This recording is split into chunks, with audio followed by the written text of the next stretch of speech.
వాసుదేవమయమైన సభా సదస్సుకి సవనీయ నమస్సులు సమర్పణ చేస్తూ, భార్యాభర్త అనుబంధం అంటే మీకు తెలిసినా తెలియకపోయినా ఒకసారి బంధం పడితే అత్తమామలతో లింక్ పడుతుంది ఆమెకి. అది పడింది ఎప్పుడో ఆమె తన అత్తమామలకు తగ్గ శ్రాద్ధాధికారులకు సహకరించకపోతే ఆమె తన పరాగతి గురించి కానీ తన పిల్లల భవిష్యత్తు కోల్పోతుంది. గుర్తుపెట్టుకోండి, ఇక్కడ ఆమెకి కూడా ఇంకా వీళ్ళ అత్తమామలు వాళ్ళని ఆచరించడమే ధర్మము ఆ కుటుంబానికి. ఇది గుర్తుపెట్టుకోండి. ఇది సూక్ష్మమైన రహస్యం. ఇది భౌతికమైన అక్షరాలతో దొరికేది కాదు, అది సూక్ష్మ విజ్ఞానం. సీతమ్మ వడ్డీది రండి అక్కడ. ఇప్పుడు ఇది నేను అవన్నీ పెట్టలేండి, మంట వాళ్ళిపోయేం కాదు. వీళ్ళకి ఆసక్తి ఉన్నప్పుడు పెట్టుకోవచ్చు, అది దోషమని కాదు. అయితే వాళ్ళు పెట్టుకున్నప్పుడు కూడా వండే పద్ధతులు ఉన్నాయి కదా. ఒక బాధాకరమైన విషయం ఏంటంటే ఈ రోజుల్లో వంట వాళ్ళు వచ్చినా వండేసి వెళ్ళిపోతారు. వంటవాడు వండి వెళ్ళిపోతే ఆ వంట మరి పనికిరాదు. ఇది ఊరికనే పెట్టే భోజనం కాదు, ఇది గుర్తుపెట్టుకోండి.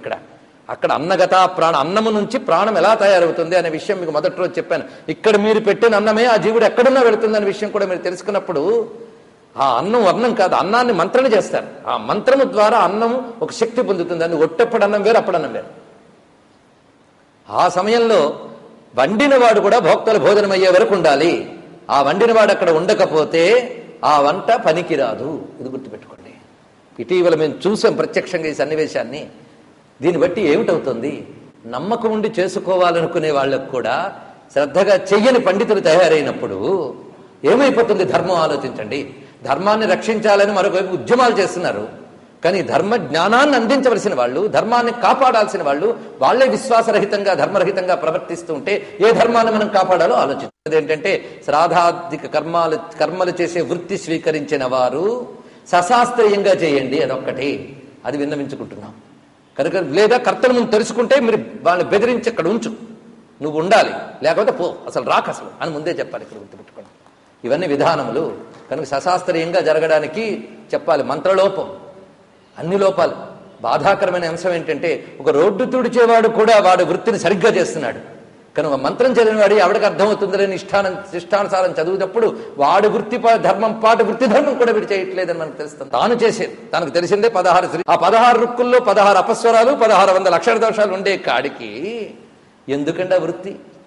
కనీసం మానవతా దృష్టితో భౌతికంగా ఆలోచించిన అది ఆత్మవంచన పరవంచన కదా. వంచనతో చేసిన ఇది వేదనతో చెప్తున్న మాటే తప్ప హిందూ ధర్మంపై ఉన్న ప్రేమతో చెప్పే మాట తప్ప ఏదో ఒక వర్గాన్ని నిందిస్తున్నాను మాత్రం దయచేసి అనుకోవద్దు.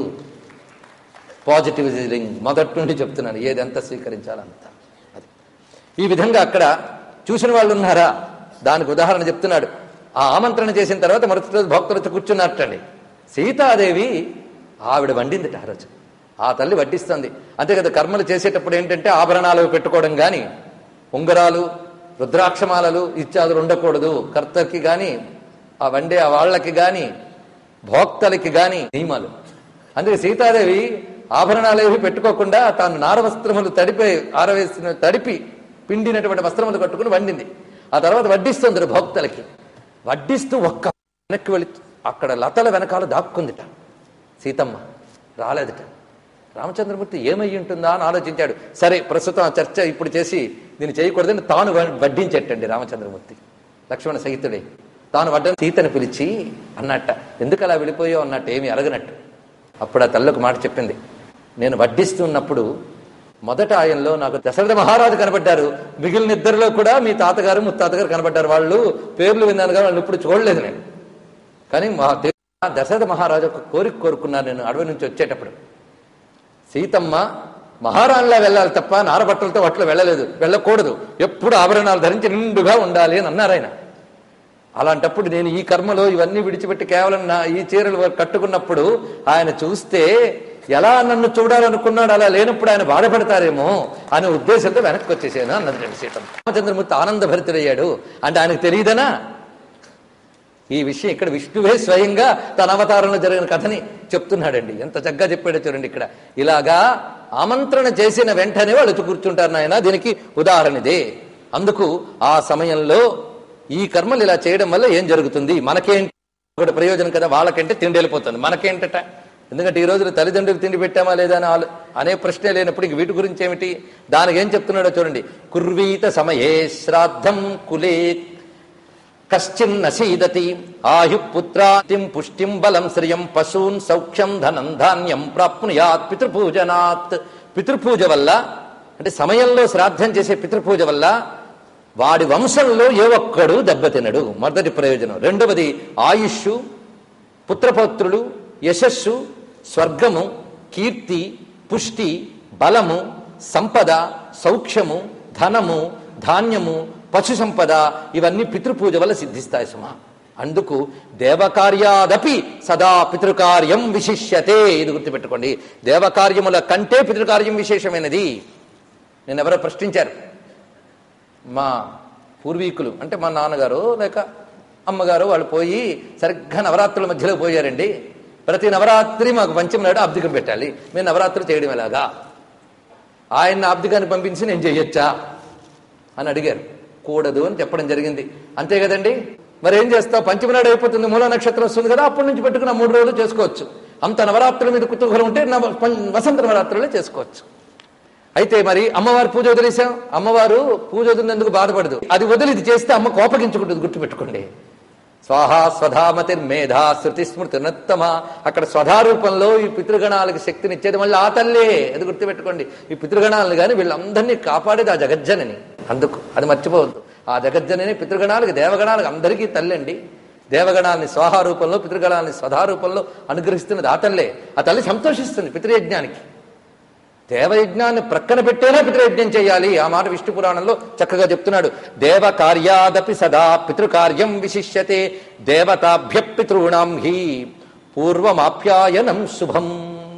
దేవతల కంటే పితృదేవతలను తృప్తిపరచడమే ఎక్కువ శుభప్రదం. ఇక్కడ కంటే అన్నారు కానీ దేవతలు మానేమన్నారని మరో అర్థం తీసుకోవద్దు దయచేసి. కనుకని ఇంత విశేషమైన రహస్యాల్ని గరుత్మంతుడికి తెలియజేశాడు నారాయణుడు. దానితో సంతోషించాడు. ఇప్పటి వరకు గతుల గురించి అంత అయిపోయింది. యమలోకం గురించి చెప్పారు కదా, అది ఎలా ఉంటుందో వినాలనుకుంటున్నాను అన్నాడు. ఎవరు అనుకుంటున్నారండి వినాలని? ఒక్కడేనా అనుకుంటున్నాడా? నాకు మాత్రం చెప్పాలని కుతూహలంగా ఉంది. ఎందుకంటే అంత అందమైన లోకాన్ని ఎలా విడిచిపెడతాం? అద్భుతంట. ఎవరైతే యమలోకం గురించి వింటారో వారికి నరకయాతనలు ఉండవని చెప్పారు. ఇక్కడ ప్రతి అధ్యాయానికి ఫలం ఉండి గరుడ పురాణం విని సత్కర్మలు చేయడం ఒకటి, అసలు గరుడ పురాణం వినడమే సత్కర్మని చెప్తున్నాడు. అది గుర్తుపెట్టుకోండి, ఇది గొప్ప విశేషం. అందుకే ఎక్కడా చెప్పని ఒక ప్రత్యేక ఫలశ్రుతులు గరుడ పురాణానికి చెప్పారు. ఇతర పురాణాల్లో ఉన్నాయి లేక కాదు, కానీ దీనికి ప్రత్యేకంగా కొన్ని చెప్పారు. యమలోక కియన్ మార్గ కిదృశక్య నిర్మిత. చాలా ఏకాగ్రంగా వింటున్నాడండి గరుత్మంతుడు. ఎందుకంటే టైం దాటగానే వాచి చూసుకునే టైపు కాదు కదా గరుత్మంతుడు. చాలా ఏకాగ్రం, లేదో వింటూ ఉంటూ నిద్రపోతూ. నిద్ర ఎందుకు వస్తుంది? దాని మీద గౌరవం లేకపోవడం వల్ల. గుర్తుపెట్టుకోండి. అలాంటి వాడు కదా కాదు కదా గరుత్మంతుడు. శ్రద్ధగా విన్నాడు కనుక ఒక పాయింట్ పట్టాడు ఆయన. దక్షిణ మార్గంలోంచి వెళతారు యమలోకానికి అని చెప్పారే మీరు, ఎవరు పాపలు? మళ్ళీ మిగిలిన మార్గాలు ఏమిటి, అందులోంచి ఎవరు వెళ్తారని అడిగాడు. నాయనా శృణుతాక్ష ప్రవక్ష్యామి.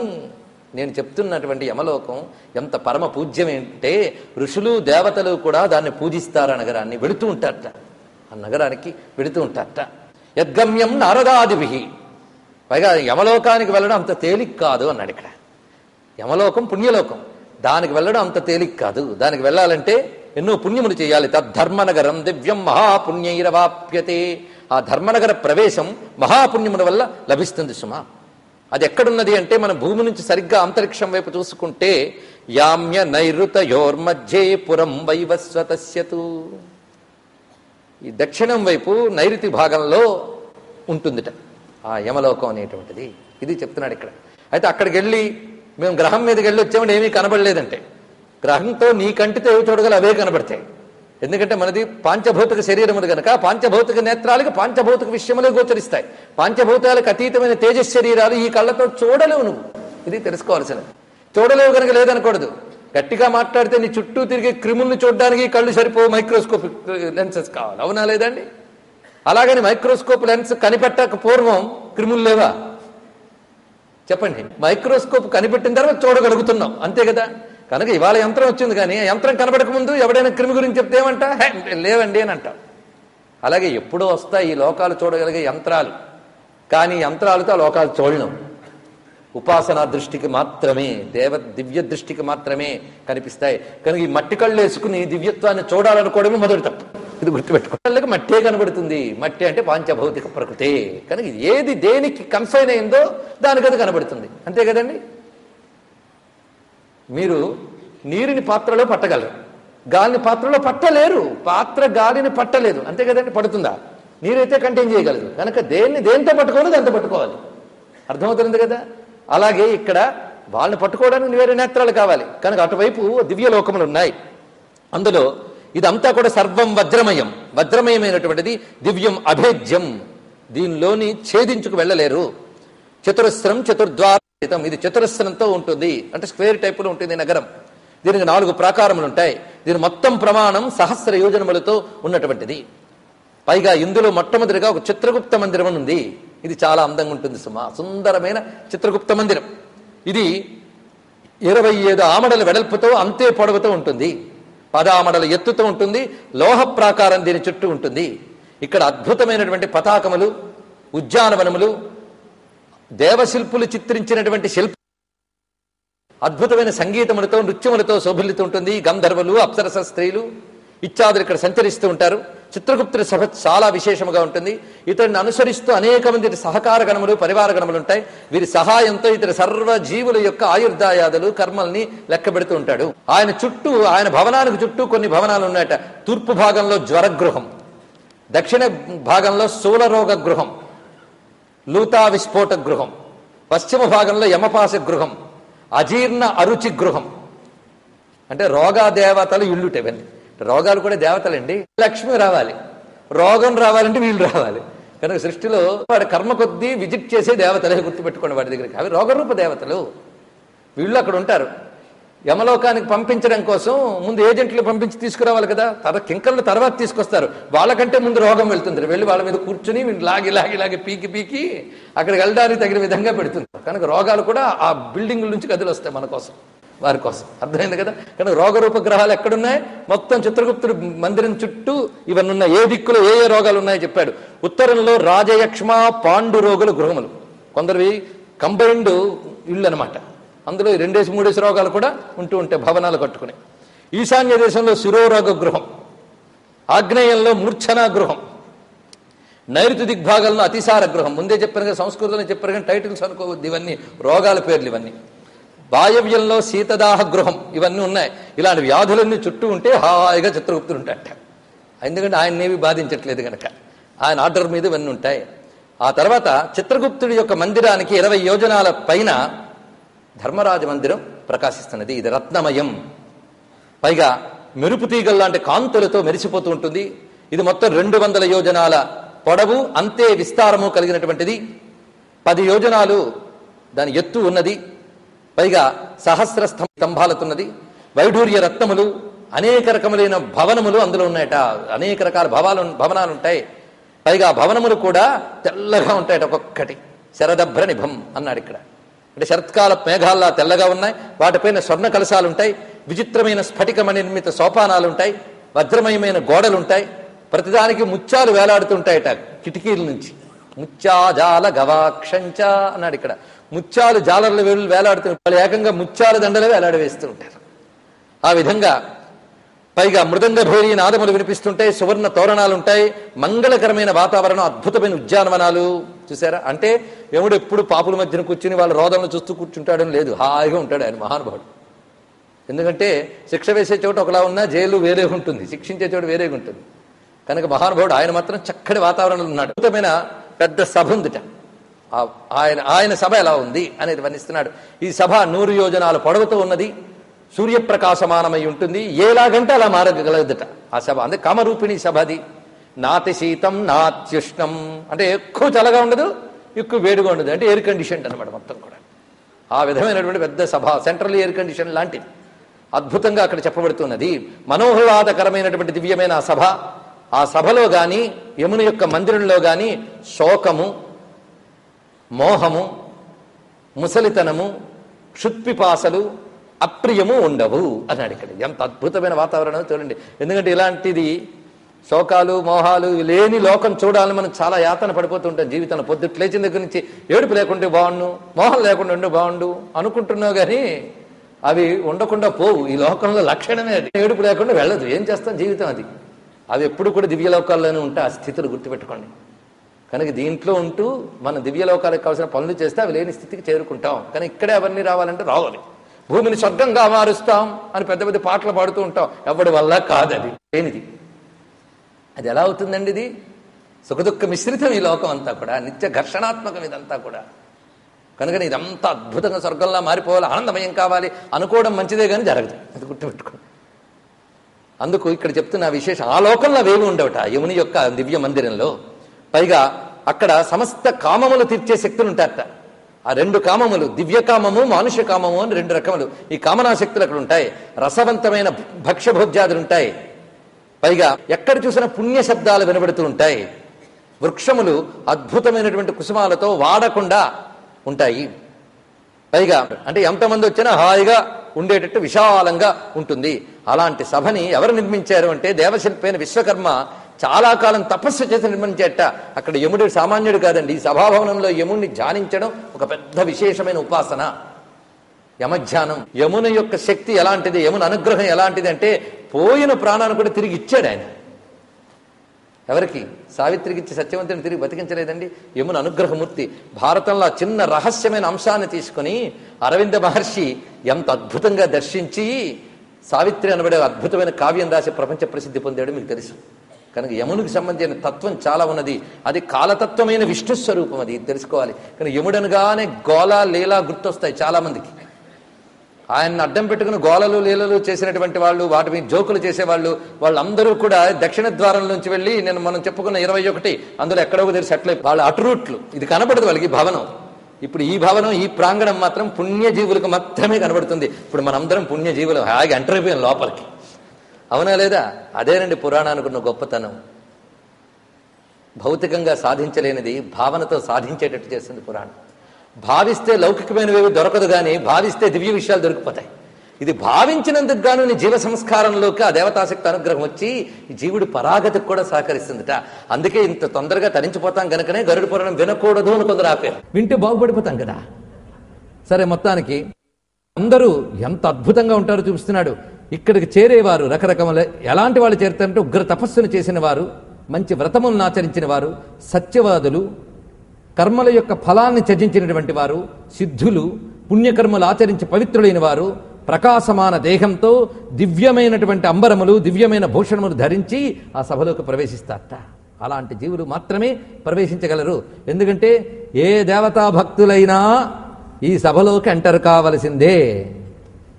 అక్కడ వాళ్ళకి కావలసినటువంటి అదొక చెక్ పోస్ట్ అనుకోండి, వాళ్ళని చెక్ చేయరు, అంతే కదండి. చెక్ పోస్ట్ దగ్గరికి వెళ్ళినప్పుడు మనం ఆల్రెడీ పే చేసి ఉంటే వాడు మర్యాదగా థ్యాంక్స్ గో అని అంటాడు. ఈ దేశంలో కనబడు. అందుకని తొందరగా నవ్వి అంత చక్కగా పలకరించే సంస్కారాలు ఇక్కడ కనబడవు. అందరూ ముఖం విరిచినట్టు మాట్లాడతారు. సాధారణంగా ఆ చెక్ పోస్టులు ఉండేవాడు అంత ప్రేమగా పలకరించారు. కొన్ని చోట్ల కనబడుతుంది. చక్కగా కట్టేవాడికి ఏం బాధలేదు, హాయిగా పంపిస్తాడు. ఎలాగా అక్కడ అదొక పెద్ద అద్భుతమైన చోటు. ప్రతి వాడికి ఇది ముఖ్యమైన మజిలీ, గుర్తుపెట్టుకోండి. మనం చెప్పుకునే జీవన్ముక్తుడికి మాత్రం ఇవి కాదు ఇక్కడ చెప్పేది, పుణ్యజీవుల విషయంలో మనం చెప్పుకుంటున్నాం. తస్యాం సధర్మో భగవాన్ ఆసనే అనుపమే శుభే. అక్కడ కూర్చుంటాటండి. ఇంత విస్తారమైన సభలో యమధర్మరాజు కూర్చున్నాడు. కూర్చున్న స్వామిని ఒక్కసారి ధ్యానిద్దాం. నేను స్వామిని ఎందుకు చెప్తున్నానంటే యముని నిత్యం స్మరించుకుని నమస్కరించుకుంటే చాలు. ఆ స్వామి ఎలా ఉన్నాడంటే ఆ ముందు ఆయన కూర్చున్న ఆసనం ఎలా ఉందో చూడండి. 10 యోజన విస్తీర్ణే స్వర్ణరత్నైస్సు మండితే. 10 యోజనాలు విస్తీర్ణంతో ఉందిట. యోజనం అంటే మన గతంలో చెప్పుకున్నాం సుమారు 9.5-10 మైళ్ళు ఉంటుందని వరాహమిహిరుడు బృహత్ సంహితలో చెప్పిన ఆధారంగా మనం చెప్పుకుంటున్నాం. అలా 10 యోజనాలంటే లెక్క కట్టుకోండి. అంత విస్తీర్ణమైన ఆసనం ఆయనకి. దానిలో అనేక రత్నములు ఉన్నాయి. పైగా దానిపైన ఒక అద్భుతమైన తెల్లని ఛత్రం శోభిల్లుతున్నది. దానిపై కూర్చున్నట్టే యముడు ఎంత అందంగా ఉన్నాడో చూడండి. కుండలాలంకృత శ్రీమాన్ మహామకుటమండిత. చాలా అందమైన శోభతో ప్రకాశవంతమైన దేహంతో కుండలములు అలంకరించుకుని దివ్యమైన కిరీటం పెట్టుకుని సర్వాలంకార సంయుక్త నీలమేఘ సమప్రభ. ఆయన నీలమేఘ సమానమైన కాంతితో అన్ని అలంకారములు ధరించి ఉన్నాడు. బాల వ్యజన హస్తాభిరప్సరోభిశ్చ వీజిత. అని ఇటు అటు కూడా అప్సరసలు ఒకరు వ్యాళము ఒకరు వ్యజనము పట్టుకుని విసురుతూ ఉన్నారట. అంటే విసనకర్ర చామరము పట్టుకుని విసురుతూ ఉన్నారు. పైగా చుట్టూ గంధర్వాణాం సమూహాశ్చ సంఘసశ్చాప్సరోగణా గీతవాదిత్ర నృత్తాజై పరితస్యేవయంతితం. అంతేకాదు గంధర్వులు, అప్సరవ గణములు ఇవన్నీ కూడా గీతవాద్యములతో ఆయన్ని సేవిస్తూ ఉన్నాయి. అంతేకాదు చిత్రగుప్తుడు మొదలైన వారు కూడా అక్కడ ఉన్నారు. మృత్యునా పాసహస్తేన కాలేన చ బలీయస, ఒక చేత్తో కాలపాశాన్ని, బలమైన కాల మృత్యుపాశాన్ని పట్టుకున్నట్టు ఆయన. చిత్రగుప్తుడు మొదలైన వారందరూ సేవిస్తున్నారు. చుట్టూ కూడా పాసదండధరులైనటువంటి మహాభటులు కొలుచుకుంటూ ఉన్నారు. అంతేకాదు పితృదేవతలు అనేక రూపాలతో ఆయన చుట్టూ ఉంటారు. ఎందుకంటే పితృగణ స్వామి అని ఆయనకి పేరు కనుకనే యమున అనుగ్రహం ఉంటే పితృగణములు మనల్ని అనుగ్రహిస్తాయి. అగ్నిశ్వాత్తాశ్చ పితరః సోమపాచౌష్మపాశ్చయే, 31 పితృగణాలలో వీళ్ళందరూ ఉన్నారు. అగ్నిశ్వాత్తులు, సోమపులు, ఊష్మపులు మొదలైన వారు, బర్హిషదులు. పైగా పితృగణముల్లో 2 రకాలు ఉన్నారు, మూర్తములు, అమూర్తములు. ఏ రూపము లేకుండా కేవల తేజపుంజముల్లాగున్న పితృగణములు ఉన్నారు. అమూర్తములు అంటే వాళ్ళు, మూర్తములు అంటే సాకార రూపములో ఉన్న పితృగణములు ఉన్నారు. 2 రకాల పితృగణములు ఉన్నారు. వాళ్ళందరూ అక్కడ ఉన్నారట యముని చుట్టూ. స్వధావంతో బర్హిషదో, స్వధావంతో, స్వధావంతులు, స్వధ అనే మంత్రం గుర్తుంది కదా, స్వధావంతులు. బర్హిషదులు మూర్తామూర్త రూపములతో ఆయన చుట్టూ ఉన్నారు. అర్యమాధ్యాహ, వీళ్ళు పితృగణముల్లో ఒకరు. వీళ్ళందరూ మూర్తిమంతస్తథా పరే సర్వే తే మునిభిస్సార్థం ధర్మరాజం ఉపాసతే. ఈ పితృగణములందరూ మునులతో కలిసి ధర్మరాజుని ఉపాసిస్తుంటారు. ఇతను ధర్మరాజు, గుర్తుపెట్టుకోండి. ధర్మస్వరూపుడు, ధర్మానికి అధిదేవత, ధర్మదేవత ఇతను. ధర్మము నారాయణుని స్వరూపం అన్నారే, ఆ ధర్మస్వరూపుడు యముడు. కానీ యమోపాసన అంటే ధర్మోపాసన. ధర్మం కొద్దిపాటి పాటించిన తృప్తిపడే దైవం ఇతడు. మొత్తం ఒక గ్రంథం అంతా ఈయన శక్తితో నడిచింది తెలుసా మీకు? ఆ శక్తి మీరు జాగ్రత్తగా పట్టుకోగలిగితే మహాభారతంలో కనబడుతుంది. అందులో ధర్మశక్తి బాగా చూపిస్తాడు. అందులో యముడు ప్రధానం. ఎక్కడ ధర్మం ఉంటుందో అక్కడ విష్ణువు ఉంటాడట. అందుకే ధర్మం పక్కనే కూర్చున్నాడు ధర్మరాజు అండి, యుధిష్ఠిరుడు. ఆయన మీరు జాగ్రత్తగా పరిశీలిస్తే మొదటి నుంచి అనేక పర్వాల్లో, చిట్ట చివరికి అరణ్య పర్వం ముగిసిన తర్వాత కూడా పరీక్షిస్తాడు యముడు వచ్చి అక్కడ. తెలుసా, యక్ష రూపంలో వచ్చి యక్ష ప్రశ్నలు వేసింది ఎవడు? ఈయనే, ధర్మదేవత. ప్రశ్నలు వేశాడు. ప్రశ్నలు వేసి నువ్వు అర్హుడివి, సద్గతకు అర్హుడివని సర్టిఫై చేశాడు. ఆయన సర్టిఫై చేస్తేనే ధర్మరాజు గొప్పవాడయ్యాడు, గుర్తుపెట్టుకో. అంతేకాదు చిట్ట చివరికి ధర్మరాజు వెళ్ళేటప్పుడు స్వర్గారోహణంకి అప్పుడు ఎదుర్కొన్నది మహానుభావుడితడే, గుర్తుపెట్టుకో. కనుకనే ఈయన తత్వం తెలియాలంటే చాలా స్టడీ చేయాలి. మన వేదం దర్శించి చెప్పినట్టు దేవతల యొక్క విశేషములు తెలియాలంటే తపోదృష్టి, ఉపాసనా దృష్టి రెండూ లేకపోతే శ్రద్ధ అదేనే ఉండాలి. 3 లేని వాడికి దేవతలు తెలియవలసిన అవసరం దేవతలకి లేదు. ఇది తెలుసుకోండి.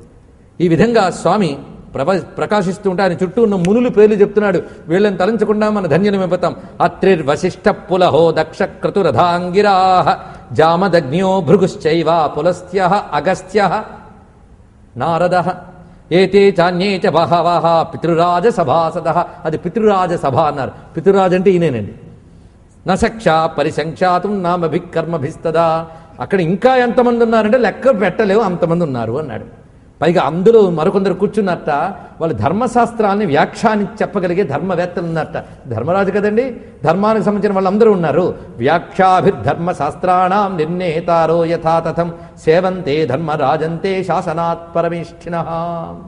బ్రహ్మశాసనం చేత ధర్మ నిర్ణేతలు అక్కడ యమును కొలుచుకుంటూ ఉంటారట. బ్రహ్మశాసనం ఇది. పైగా అనేక మంది దివ్య చక్రవర్తులు కూడా అక్కడ ఉంటారు. వాళ్ళ దివ్య చక్రవర్తులు, వాళ్ళ పేర్లు చెప్తున్నాడు. రాజాన సూర్యవంశీయా సోమవంశ్యాస్తథా పరే సభాయాం ధర్మరాజంతే ధర్మజ్ఞా పర్యుపాసతే. సూర్యవంశ, చంద్రవంశ ఉత్తమ చక్రవర్తులు వాళ్ళు కొలుచుకుంటూ ఉంటారట దివ్య శరీరాలతో. వాళ్ళు మనుహు, దిలీపో, మాంధాత, సగరశ్చ భగీరథ, అంబరీషో నరణ్యశ్చ ముచుకుందో నిమిపృదు యయాతిర్నహుష భూరుహు దుష్యంతశ్చ శిబిర్నలః భరత శంతను పాండు సహస్రార్జున ఏవ చ ఏతే రాజర్షయ పుణ్యా కీర్తిమంతో బహుశ్రుతా. ఇక్కడ వీళ్ళ పేర్లు వింటూ ఉంటే మీరు ఒకటి తెలుసుకోవాలి. వీళ్ళందరినీ ప్రాతస్మరణీయులు అంటారట. వీళ్ళని తలంచుకుంటే పాప సంహారం మనం ఈరోజు వినగలుగుతున్నాం. అది మన భాగ్యం. వీళ్ళందరూ అక్కడ ఉంటారు. వీళ్ళు అక్కడ ఎలా కూర్చోగలిగారంటే అనేక అశ్వమేధములు చేసిన కారణంగా అక్కడ కూర్చునే యోగ్యత వాళ్ళకు వచ్చిందయ్యా అంటున్నాడు ఇక్కడ. పైగా సభాయాం ధర్మరాజస్య ధర్మ ఏవ ప్రవర్తతే. ధర్మరాజ సభలో ధర్మం తప్ప మరేముండదు సుమా. పైగా నతత్ర పక్షపాతోస్తి, అక్కడ పక్షపాతం అనేది ఉండదు. నా అనృతం నచ మత్సరః, అక్కడ మాత్సర్యం కానీ అసత్యము కానీ ఉండదు. అక్కడ ఉన్న వాళ్ళందరూ సభ్యాః సర్వే శాస్త్రవిదః సర్వే ధర్మపరాయణాః తస్యాం సభాయాం సతతం వైవస్వతముపాసతే. ఇక్కడ మళ్ళీ ఆయనకు మరొక పేరు చెప్పారు, వైవస్వతుడు. ఇవన్నీ యముని నామములు. తలంచినంత మాత్రాన మనల్ని తరింపజేసే నామములు. ఈదృశీ సభాతార్క్ష ధర్మరాజో మహాత్మనః. ఇది ధర్మరాజ సభ. ఇది ఎవరికి కనబడుతుంది? నతాం పశ్యంతి ఏ పాపాః దక్షిణేన పథాగతః. దక్షిణ మార్గం నుంచి వెళ్ళిన పాపులు మాత్రం ఈ సభను చూడలేరు. అది చెప్తున్నారు, వాళ్ళకి ఇది కనబడదు. మరి ఇతర ద్వారములు ఉన్నాయే, అందులోంచి ఎవరెవరు ఏ ఏ ద్వారంలోంచి వెళతారో ఇక్కడ చెప్తున్నారు. ఆ ద్వారాల గుండా వెళ్లే వాళ్ళు మనము పలకరిద్దాం, ఒక్కొక్కరు ఎంతంతే ఎవరెవరు వెళ్తున్నారో. దక్షిణ మార్గం గుండా వెళ్లే వారి గురించి ఇదివరకే చెప్పాను కదా, వాళ్ళు గోలెందుకు. అందుకు తూర్పు ద్వారం నుంచి మొత్తం మిగిలిన 3 ద్వారంలోంచి పుణ్యజీవులే వెళ్తారు. ఏ ఏ పుణ్యములు చేసిన వారు ఏ ఏ ద్వారాల్లోంచి వెళ్తున్నారో చెప్పారు. తూర్పు ద్వార వృత్తాంతం చెప్తున్నాను విను. పూర్వ మార్గస్థు తత్రైక సర్వభోగ సమన్విత. తూర్పు ద్వారం భోగమయంగా ఉంటుంది. ఆ చోటంతా, ఆ వెళుతున్న తోవంతా కల్పవృక్షపు నీడలు ఉంటాయటండి. మొన్న చెప్పిన తోవ ఎలాగుంది దీన్ని కంపేర్ చేసుకోండి మీరే. కల్పవృక్షపు నీడలతో చల్లగా హాయిగా ఉంటుంది. అందులో అనేక విమానాలు తిరుగుతుంటాయట. ఎందుకంటే వెళ్తున్న వాళ్ళు కూడా రక్తమండితమైన విమానాలతో వెళుతూ ఉంటారు. పైగా హంసలు అక్కడ విహరిస్తూ ఉంటాయి. పైగా అద్భుతమైన తోటలు, అందులో పళ్ళు కూడా అమృతమయంగా శోభిల్లుతూ ఉంటాయి సుమా. అందులో వెళ్ళేవారు, ఆ తోవలో వెళ్ళేవారు బ్రహ్మర్షులు, రాజర్షులు, అప్సరసలు, గంధర్వులు, విద్యాధరులు, ఉరగులు అంటే నాగగణములు, వీళ్ళందరూ ఆ తోవల్లో తిరుగుతూ ఉంటారట.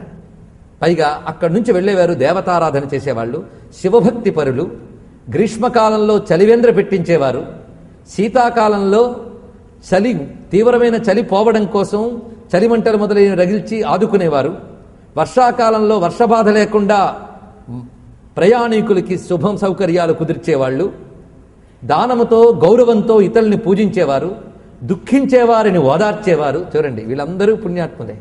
ఇందులో ఏ పని చేసినా మన ప్రయాణం బాగుంటుంది, ఇది గుర్తుపెట్టుకోండి. ఈ కథలు వింటే సమాజం బాగుంటుందా లేదా మీరే ఆలోచించుకోండి. చిట్ట చివరికి వచ్చేటప్పటికి సామాజిక క్షేమం కూడా ఇందులో కనిపిస్తుంది మీరు ఆలోచిస్తే.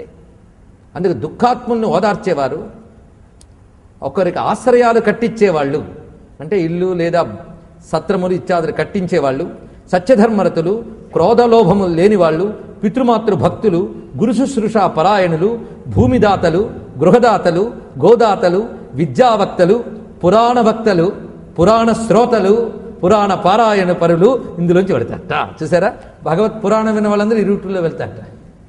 కనుక మన చెప్పిన నరకాల్లోకి ఇక్కడున్న ఎవరు వెళ్ళరు, అది తెలుసుకున్నారు అంతే. ఈ మాట గరుడ పురాణం చెప్పినప్పుడు తెలుసుకోండి. వీళ్ళందరూ అందులోంచి వెళ్తారట. ఎంత అద్భుతమైన పురాణ భక్తులు, పురాణ శ్రోతలు, శివభక్తులు, వాళ్ళని చెప్తున్నాడు. ఇందులో మరొక రహస్యం ఉంది, అది మీకు తర్వాత చెప్తాను. ద్వితీయస్తు ఉత్తరో మార్గో. ద్వితీయస్తు రెండో మార్గం, ఇది ఉత్తర మార్గం. ఇందులో రకరకాల రథములు వెళుతూ ఉంటాయట. అక్కడ ఎగురుతూ వెళ్ళారు కదా, ఇది రథములతో వెళుతూ ఉంటారు. ఇక్కడ వెళ్లే వాళ్ళందరూ చక్కటి హరిచందనములు మొదలైన పూసుకుని హాయిగా పెడతారట. పైగా తోవలు అనేక కోనేరులు కనిపిస్తూ ఉంటాయి, అద్భుతమైన సరస్సులు, అందులో హంసలు మొదలు చక్రవాకములు ఇత్యాది జలపక్షులు శోభిల్లుతూ ఉంటాయి, అమృత రసమయమైనటువంటి సరోవరాలు, అద్భుతమైన వృక్షములు ఉంటాయి. అందులో వెళ్లే వాళ్ళు ఎవరెవరో చూపిస్తున్నాడు ఇక్కడ. ఇందులో వేదము చెప్పినటువంటి కర్మల్ని చేసేవారు, అతిథి అభ్యాగతుల్ని పూజించేవాళ్ళు, దుర్గాభక్తులు, అమ్మవారి భక్తులు, సూర్యభక్తులు, సూర్యదేవతను ఆరాధించేవాళ్ళు, వీళ్ళందరూ ఇంట్లోంచి వెళుతుంటారు. పుణ్యకాలాల్లో పుణ్యతీర్థ యాత్రలు చేసేవాళ్ళు, పుణ్యకాలాలు పాటించేవారు, పుణ్యతీర్థ యాత్రలు చేసేవారు, ధర్మయుద్ధంలో మృతి చెందినవారు, అదేవిధంగా ఉపవాసాదులు చేస్తూ మరణించిన వారు, వాళ్ళందరికీ సద్గతులు, వాళ్ళు ఎలా వెళతారు. కాశీక్షేత్రంలో మరణించిన వారు, వీళ్ళు ఈ రూట్లోంచి హాయిగా వెళ్తారట. మరి కాశీక్షేత్రంలో మరణించిన వాడు యమలోకానికి వెళ్తాడా అంటే అక్కడ రెస్పెక్ట్ ఇస్తారు వాడికి, అది గేట్వే. అక్కడి నుంచి వాడు కైలాసానికి వెళ్తాడు, అది వేరే విషయం. అక్కడ దాకా వెళ్ళేటప్పుడు కాశీక్షేత్రంలో మరణించిన వాళ్ళు, బ్రహ్మతీర్థంలో మృతి చెందిన వారు, దేవబ్రాహ్మణ కార్యాల్లో మరణించిన వారు, పుణ్యతీర్థాల్లో మరణించేవారు, ఏ పుణ్యతీర్థంలో మరణించిన వారైనా, అదేవిధంగా దేవతలను రక్షించడం కోసం యుద్ధం చేస్తూ మరణించిన వాళ్ళు. ఇక్కడ తెలుసుకోవాల్సిన ముఖ్య విషయం ఒకటి ఉన్నది. దుర్మార్గుడైన గజనీ మహమ్మద్ మన అద్భుతమైన దేవాలయాన్ని ధ్వంసం చేశాడు, సోమనాథ్ మందిరాన్ని. అప్పుడు అనేక మంది త్యాగం చేశారు, ఆ లింగం మీద పడుకుని త్యాగం చేశారు, కానీ కాపాడుకోలేకపోయారు. అలాగే విశ్వనాథ మందిరాన్ని కాపాడుకోవాలని ఎందరో ప్రాణాలు కోల్పోయారు. అప్పుడంటే స్వతంత్రత లేదు, స్వతంత్రత వచ్చినా ఆలయాలను ఇప్పటికీ కాపాడుకోలేకపోయాం. ఇది బాధపడాలి. వాటిని కాపాడడం కోసం అప్పుడు ప్రాణత్యాగం చేసిన వాళ్ళు ఏమై ఉంటారు అని అనిపిస్తుంది. వాళ్ళకి ఈ లోకంలో ఉండే అల్పసుఖాల కంటే అక్కడికి తీసుకెళ్తారనమాట. ఇది తెలుసుకో. మన దేవుడిని మనం కాపాడుకోలేకపోతే ఇంకెందుకండి. దేవాలయం దేవుడి కోసం కాదు, మన కోసం. మన కోసం దేవుడు వచ్చినప్పుడు ఆలయాన్ని కాపాడుకోవాల్సిన బాధ్యత మనకుందా లేదా? మీ ఇంటికి వచ్చిన వ్యక్తి గదిలో కూర్చుంటే ఎవడు కొట్టేస్తే పర్వాలేదు అనకూడదు. మీకోసం మీ ఇంటికి వచ్చిన వాడిని మీరు కాపాడుకోవాలి. అలా భగవద్ ఆలయాన్ని కాపాడుకోవాల్సిన అవసరం ప్రతి హిందువుకు ఉంది. మన ఆలయాల్ని మనమే ఉద్ధరించుకోలేకపోతే, మన ఆలయాల్ని మన ముందే మనం నియోగించినటువంటి నేతలు తినేస్తూ ఉంటే, మన ఆలయాన్ని ధ్వంసం చేస్తూ ఉంటే, పట్టించుకోకపోతే నరకానికి పోతాం. పట్టించుకుని పోరాడితే మనం ప్రయోజనం సాధించకపోయినా ఆలయ రక్షణ కోసం పోరాడాడని దేవతలు సంతోషిస్తారు కనీసం వాళ్ళకు. చరిత్ర చూడండి, గజనీ మహమ్మద్ కత్తి పట్టుకుని గుర్రం మించి వస్తూ ఉంటే ఆ శివుణ్ణి రక్షించడం కోసం ఒక విప్రుడు లేచి నిలబడి జంఝం పట్టుకుని నా గాయత్రి ఫలాన్ని ధారపోస్తున్నాను, ఈ శివుడు కాపాడబడాలన్నాడండి. కానీ దుర్మార్గుడు శిరస్సు నరికిపోయాడు. మరి గాయత్రి ఫలం ఏమైంది? చరిత్ర తిరగవేస్తే హిందూ ధర్మానికి జరిగిన దెబ్బలు ఎన్నో తెలుస్తాయి, ఇప్పటికి తగులుతున్న దెబ్బలు ఎన్నో తెలుస్తాయి.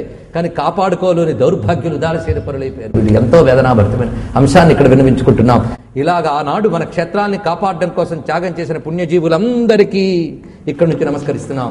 వాళ్ళు నిజమైన యోధులు, నిజంగా వీరుల కోసం అంటూ మీరు ఏదైనా చేయగలిగితే హిందూ ధర్మం కోసం అసువులర్పించిన వీరుల్ని ఈరోజు ఇక్కడి నుంచి మనం స్మరిస్తున్నాం. ఇక్కడ గుర్తుపెట్టుకోండి, వాళ్ళందరూ ఈ మార్గం నుంచి వెళతారట. దేవుణ్ణి కాపాడడం కోసం గుర్తుపెట్టుకోండి, ఒక్క జీర్ణించిన ఒక ఆలయాన్ని తిరిగి ఉద్ధరిస్తే ఆ పుణ్యం అంతా ఇంత కాదు. అటువంటి వారిని ఎలా తీసుకువెళ్తున్నాడో చూడండి ఇక్కడ. కనుక వాళ్ళు ఈ మార్గంలో పెడతారు. అందుకే దేవ విధ్వంసమునందు మరణించిన వారు వాళ్ళు వెళతారు.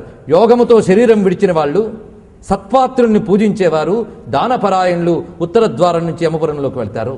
ఇక పశ్చిమ ద్వారంలో వెళ్ళేవారు ఎవరో చెప్తున్నారు. ఇది రత్నమందిర మండితంతో ఉంటుంది ఈ మార్గమంతా కూడా. పైగా అమృతమయమైనటువంటి అద్భుతమైన ఫలములు, కోనేరులు కనిపిస్తూ ఉంటాయి.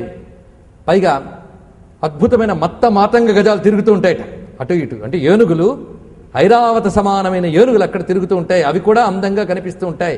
పైగా అద్భుతమైన గుర్రములు, అవి కూడా ఉచ్చైశ్రవ సమానములు, అంటే దేవాశ్వం ఉచ్చైశ్రం, అలాంటివి కనిపిస్తుంటాయి. ఇందులో వెళ్ళే వాళ్ళు ఎవరంటే ఆత్మపరులు, అంటే ఈ దేహము నేను కాను ఆత్మ నేనని విచారణ చేస్తున్న వాళ్ళు, శాస్త్ర చింతన పరులు, అనన్య విష్ణు భక్తులు, గాయత్రీ జప పరాయణులు, పరహింస, పరద్రవ్య, పరదార, పరాన్ముఖులు. అంటే పరహింస చెయ్యని వారు, పరద్రవ్యాన్ని కోరని వారు, పరస్త్రీ వ్యామోహం లేనివారు, స్వదార నిరతులు, నిత్యాగ్నిహోత్రులు, వేద పాఠకులు, బ్రహ్మచర్యాన్ని పాటించేవాళ్ళు, వానప్రస్థాశ్రం పరాయణులు, తపస్సులు, సన్యాసాశ్రం పరాయణులు, సమలోష్టాస్మ కాంచనులు, అంటే మట్టిని బంగారాన్ని రాతిని సమానంగా చూడగలిగేవారు, జ్ఞానవైరాగ్య సంపన్నులు, సర్వభూత హితులు, శివ విష్ణు వ్రతాచార పరాయణులు, అంటే శివవ్రతములు విష్ణువ్రతములు చేసిన వారు, కర్మల్ని బ్రహ్మార్పణం చేసేవారు, పితృదేవ ఋషి రుణములను తీర్చుకున్నటువంటి వారు, పంచమహాయజ్ఞములు చేసినటువంటి వారు, శ్రాద్ధాదులు మొదలైనవి పాటించేవారు, సకాల సంధ్యోపాసకులు, నీచులతో చెలిమి చెయ్యని వారు, సత్సంగ పరాయణులు. వీళ్ళని వెళ్తూ ఉంటే వాళ్ళని అప్సరోగణాలు దగ్గరుండి తీసుకువెళ్తూ ఉంటారట. ఇలాంటి వాళ్ళని వాళ్ళు విమానారూఢులై ఈ తోవలో వాళ్ళు ఇస్తున్న అమృతం పానం చేస్తూ వెళతారట. అక్కడికి చూడండి, మధ్య మధ్యలో డ్రింక్స్ అనమాట, అమృతపానం. ఇప్పుడు మన విమానాల్లో వెళ్తుంటే తాక్కూడని డ్రింక్స్ వాళ్ళు ఇస్తూ ఉంటే మనకు కొందరు తాగేస్తూ ఉంటారు. కానీ ఇక్కడ వీళ్ళు ఇస్తున్న విమానంలో మాత్రం అమృతపానం, అవి తాగుతూ వెళుతూ ఉంటారు.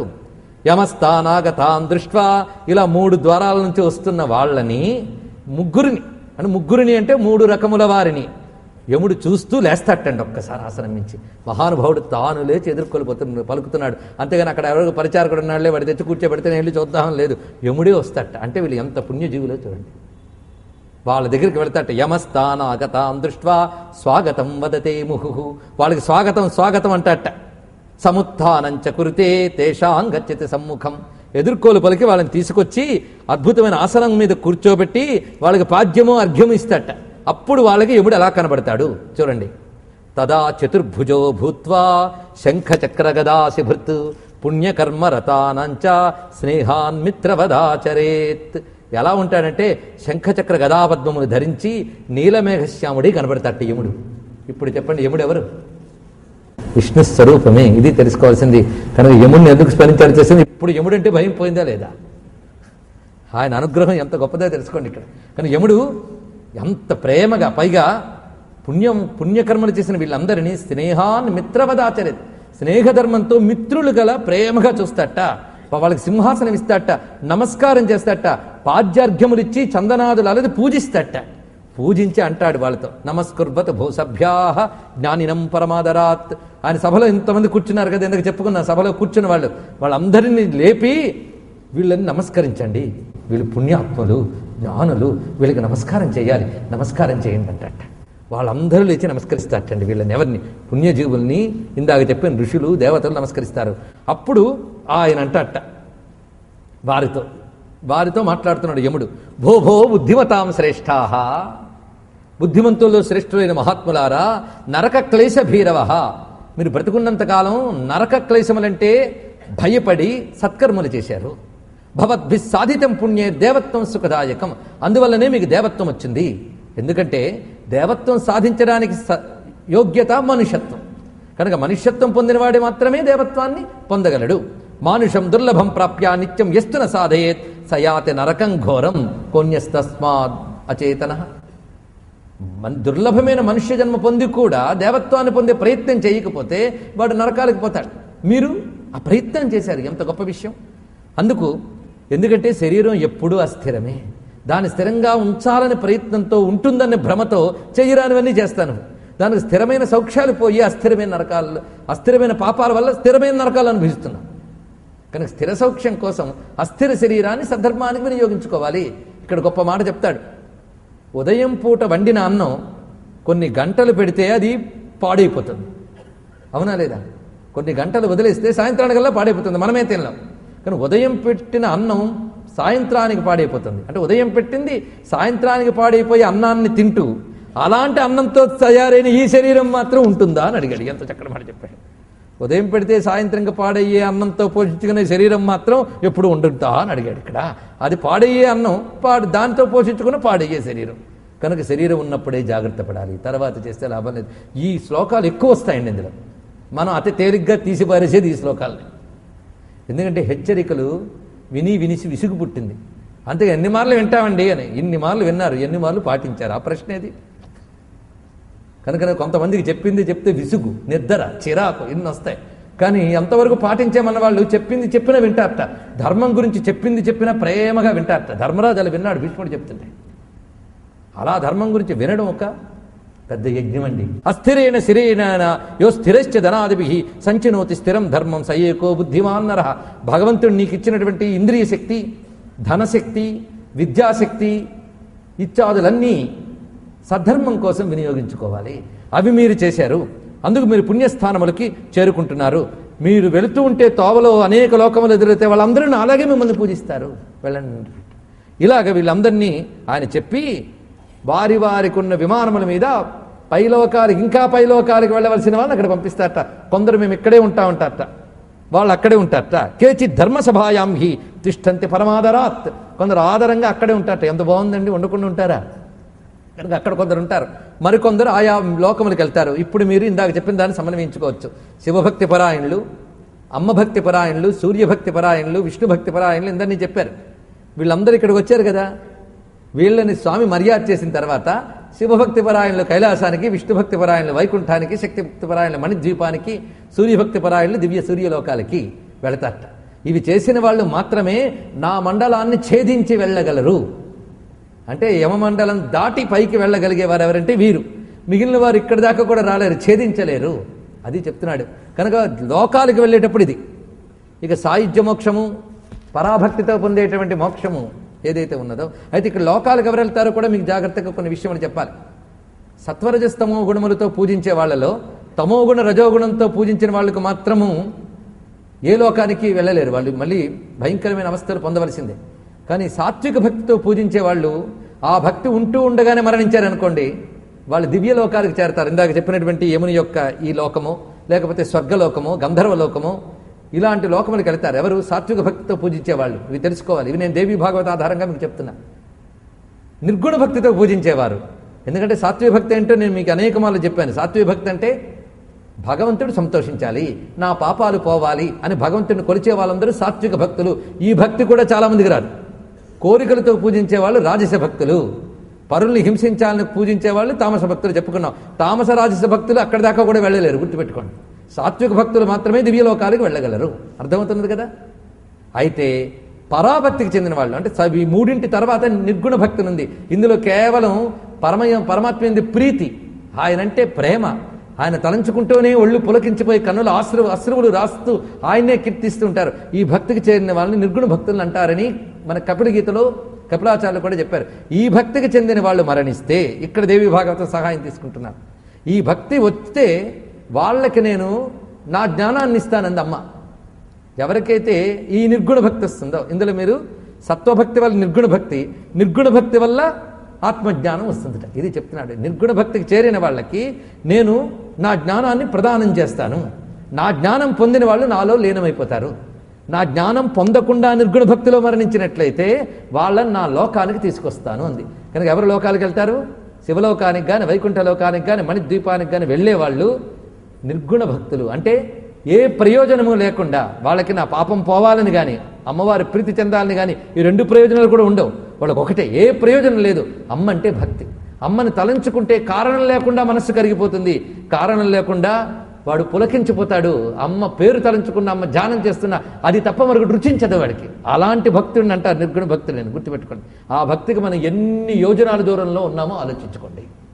సాత్విక భక్తికే ఎంత క్వశ్చన్ మార్కో తెలిసిపోయింది. సాత్విక భక్తి వచ్చిన వాడు ఆ లోకాలకు వెళ్తాడు. నిర్గుణ భక్తి వచ్చిన వాడు అమ్మ లోకానికో, లేదు విష్ణు లోకానికో, లేదు శివలోకానికి వెళ్తాడు. ఎవడు ఏ లోకానికి వెళ్తాడో తెలియాలి. గతుల గురించి చెప్తున్నాను కదా. అయితే అమ్మవారు ఈ నిర్గుణ భక్తి వచ్చినప్పుడు ఆత్మజ్ఞానం ఇచ్చేస్తే వాడి సాయుధ్య మోక్షానికి వెళ్ళిపోతాడు. సాలోక్య, సారూప్య, సామీప్య మోక్షములు ఇందాక చెప్పిన వాళ్ళకి వస్తుంది. ఎవరికి? నిర్గుణ భక్తులకి. సాత్విక భక్తి ఉన్న వాళ్ళు స్వర్గాది లోకముల్లోనే సెటిల్డ్. కొందరికి సాత్విక భక్తి ఉన్నప్పుడు ఈ జన్మలోని నిర్గుణ భక్తిలోకి మారుతుంది.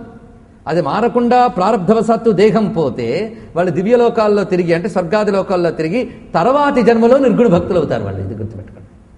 ఈ నిర్గుణ భక్తులు ఆ ఆత్మజ్ఞానం పొందకుండా ప్రారబ్ధవశాత్తు పోయినట్లయితే ఈ సాలోక్య, సారూప్య, సామీప్య ముక్తులు పొంది అక్కడ ఆ లోకంలో ఉన్న భోగాలను అనుభవిస్తారట. ఇందాక నేను చెప్పిన లోకం కంటే అది ఇంకా గొప్పగా ఉంటాయి. వైకుంఠ లోకంలో కానీ, కైలాసాది లోకాల్లో కానీ అక్కడ ఇంకా అద్భుతమైన భోగాలు అనుభవిస్తారు. ఆ అనుభవం అయిపోయిన తర్వాత అక్కడ అమ్మవారో, విష్ణువో, శివుడో వాళ్ళకి జ్ఞానం ఇచ్చి తనలో లీనం చేసుకుంటారు అక్కడే. ఇది చెప్తున్నారు.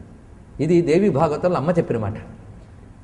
ఇది చెప్తున్నారు. కనుక ఇక్కడే నిర్గుణ భక్తి వల్ల క్రమంగా బ్రహ్మజ్ఞానం వచ్చిన వాళ్ళు ఉన్నారు, మహాత్ములు చాలామంది ఉన్నారు. కనుకనే మనం ఎప్పుడు దేనికోసం ప్రయత్నించాలి? నిర్గుణ భక్తి రావడం కోసం ప్రయత్నించాలి. నిర్గుణ భక్తి రావడం కోసం ఏ భక్తి ఆశ్రయించాలి?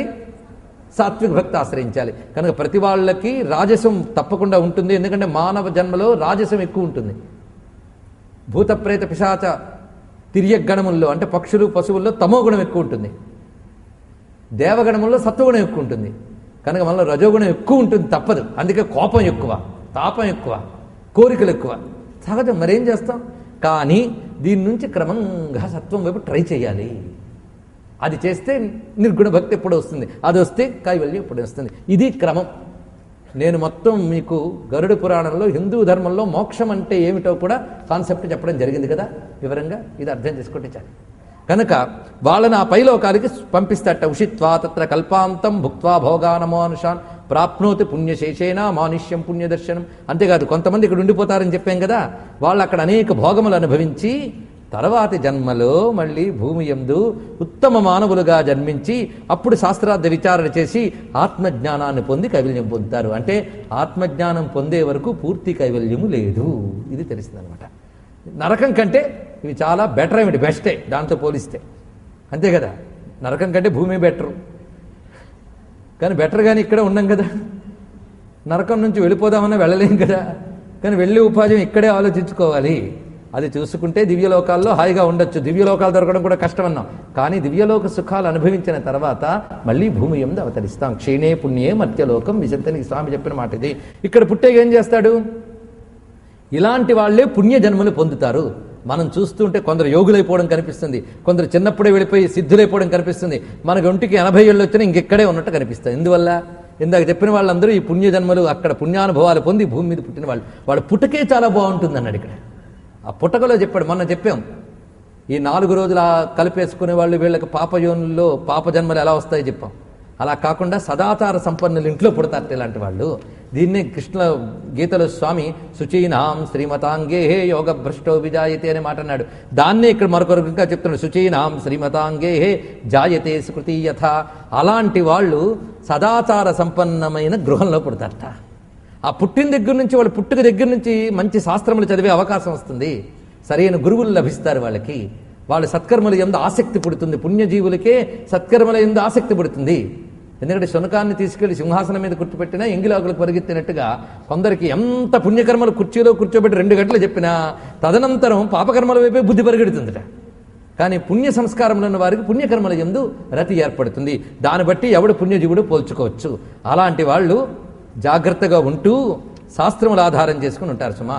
వాడు ఈ శరీరాన్ని సక్రమంగా వినియోగించుకుంటాడు. ఇప్పుడు ఈ శరీరం అంటే ఏంటో చెప్తున్నాను విను. ఈ శరీరానికి 2 రకాలైనటువంటి లక్షణములు ఉన్నాయన్నారు. ఈ మనకున్న శరీరానికి నిజానికి స్థూల సూక్ష్మ కారణ శరీరం అని అంటాం. కానీ ఇందులో ఉన్న విశేషం ఏంటంటే 2 శరీరములు. ఒకటి ఐహిక శరీరము, రెండవది పారమార్థిక శరీరము. ఐహిక శరీరాన్నే మరొక మాట చెప్తున్నాడు ఇక్కడ. ఐహిక శరీరాన్ని వ్యావహారిక శరీరం అని అంటారు. పరమార్థ శరీరం కూడా ఉంది. ఐహిక శరీరంలో వ్యావహారిక శరీరం అంటే ఏంటో చెప్తున్నాడు. ఇది వ్యవహార శరీరం. అంటే లోకంలో మనం శరీరం అనగానే ఏమనుకుంటామో అది వ్యవహారం. గుర్తుపెట్టుకోండి. ఈ వ్యవహార శరీరంలో ఏముంటాయి అంటే రక్త మాంస మజ్జాదులు ఉంటాయి. రక్తము మాంసం. చెప్పండి శరీరం అంటే ఏంటో. బయట కనబడే చర్మమా, లోపల చాలా మెటీరియల్ ఉంది. ఈ మెటీరియల్ అంతా చెప్పాడండి ఇక్కడ. ఆశ్చర్యపోతారు మీరు. మన శరీరంలో ఎన్ని ఎముకలు ఉంటాయి, రక్తం ఎంత ఉంటుంది, మాంసం యొక్క పరిమాణం అంతా, దంతాల విశేషములు ఏంటి, అదేవిధంగా నాడీ మండలం ఎలా ఉంటుంది, మధ్య ఎలా ఉంటుంది, అన్నీ వర్ణించాడు శరీరం.